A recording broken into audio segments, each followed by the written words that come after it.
Steelers versus Chargers. I thought the Chargers should have won this game. They were winning at halftime, doing really well. Thought the game was in control. For some reason, after half, we got away from running the ball. And I think part of that was on Justin Herbert because you see him make audibles at the line of scrimmage. And it put us in some unfavorable down and distances, and then you could just see him trying to hold on to the ball. I thought in the first half he looked great, but that was because we were running the ball for the most part effectively, and there was just no reason to audible out of the run plays. He misses a throw to Fehoko. I don't know whose fault that was, but the throw seems rushed, it seems low, it seems kind of off target. Typically he throws it behind the wide receiver, and then that throw he's kind of low. And then on this other 2nd and 10 play, he has 2.69 seconds, which is, should be plenty of time. They know we're going to throw it, so that's the other bad thing about this play. He just holds on to it too long. You can see McConkey's open right there. You can see the guy doing a curl route at the bottom. You see the running back is open, and then he just gets the ball knocked out of his hand, and you're starting to wonder if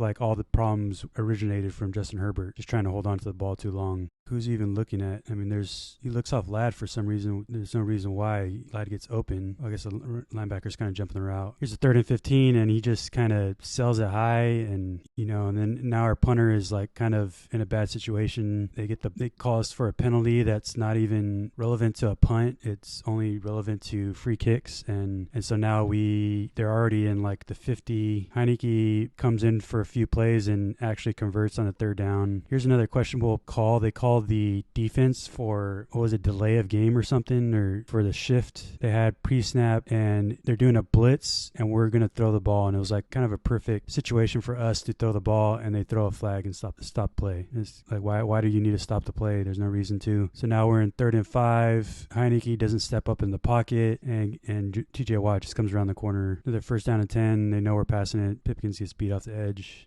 Justin Herbert had a QBR that was worse than Justin Fields, and Justin Fields had an interception. Justin Herbert's QBR was 52.5, Justin Fields was 55.2, and that was with the interception and 2 sacks. Herbert had 2 sacks. He had an average pass of 6.9, and Justin Fields had an average pass of 7.7. I thought initially I was going to blame kind of Greg Roman for kind of abandoning the run, but clearly Herbert is audibling at the line of scrimmage and probably audibling into pass plays. You can hear his presser. He's kind of voice is cracking. He sounds very upset, and he should be very upset at himself for some of the missed throws he made, some of the audibles he made, and to put our offense in a situation where we can let their defense just tee off.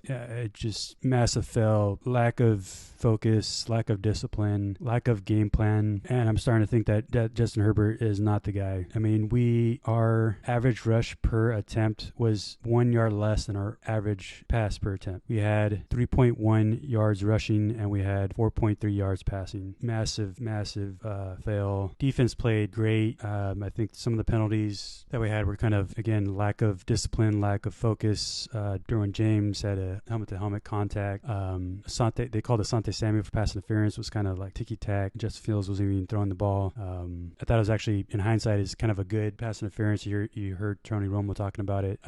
We held them to a field goal on that play.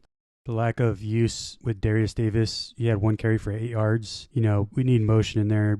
I mean, can't really blame Greg Roman because the run game was working. J.K. averaged 2.9. Gus Edwards was 3.0. And then, our interior O-line is getting pushed back 7 yards into the lap of the quarterback. And because we decided to pass it more, now Sean Slater's injured, Joe Alt is injured, Herbert's injured, and we're at 2-1 going into a tough week 4 game with the Chiefs. Probably going to be looking at 2-2 going into bye week, and then doesn't get any easier from there. It's play the Saints, who are looking really good, Cardinals looking really good, Browns are okay, Titans are okay, Bengals are almost beat the Chiefs, Ravens are always tough, Falcons are decent, Bucks are pretty decent. So I mean, that was a win that was a game we should have won, and we beat ourselves. I don't think the Steelers really played all that great. I mean, Justin Fields had a better QBR rating than Justin Herbert, but he was still only 55.2, which is not good. I think 60 is considered average. So they both played below average. And I know both these defenses are really good, but at the same time, it's like you got to stay disciplined in the way you're throwing. You got to know how the defense is going to play you. And Justin Herbert just totally fumbled the bag in this game, and makes me wonder why we're paying him, $50 million a year to throw games like this. It's unfortunate. That was a game we could have won, and we just gave it away, in my opinion. The first half looked completely like it should have. I mean, defense played great. Offense was playing good enough. I mean, it wasn't explosive by any means, but we were in control. And if we played in the second half the way we did the first half, we would have won that game. And just to come out and completely lose focus is unfortunate. 7 penalties. They called a holding on Joe Alt, which was kind of ticky-tack. I mean, especially when you see kind of the hold at the end of the game they had on Dion Henley. Some of the penalties they threw kind of favored the Steelers. They gave him a penalty for not having a man on the line of scrimmage, and we stopped him for a short rush gain. So what that did is it gave him an extra down. You essentially gave him 3 extra downs to potentially score a touchdown. And then they called Asante for pass interference. And so some of these penalties are very questionable. Thought defense looked good for the most part. Asante Samuel had a missed tackle because he was trying to jump the ball, which was effective in some instances. So thought our defense looked great for the most part. I think our offense kind of fumbled the bag, and that was a game we should have won, in my opinion. Also, the special teams has looked like a hot mess for whatever reason for Derius to return those kicks that were kicked in the end zone. And one play he was stopped on the 10-yard line instead of just taking the kneel and getting the touchback on the 30. That's a massive fail, in my opinion. Pinned us deep in our territory. I think controlling the controlling the field possession was huge in this game, and to have things like that was a fail.